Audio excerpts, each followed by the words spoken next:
Let's make an official painkiller.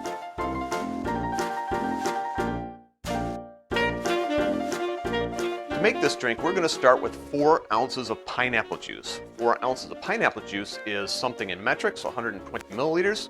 I'll double check that, and if it's wrong, I will put the correction down below. I'm putting that in the shaker.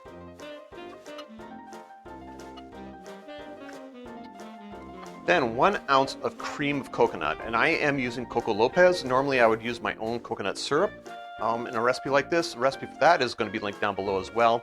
1 ounce, 30 milliliters. But you know, I've got Coco Lopez around, so I thought I would do it. And this stuff is much thicker than mine. Mine's easier to pour.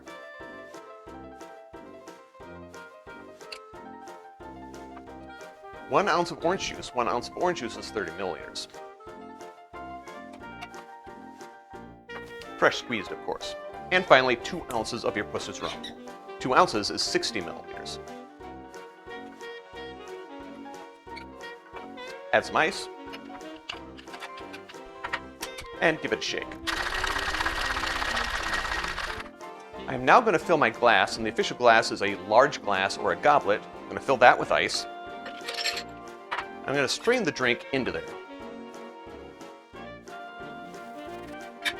Add a straw, and add a garnish. Garnish is grated nutmeg. I don't have grated nutmeg, so I'm going to use ground nutmeg. Use grated if you can get it. An orange slice. That's not going to stay. I'm going to tuck it in the side. And a cherry.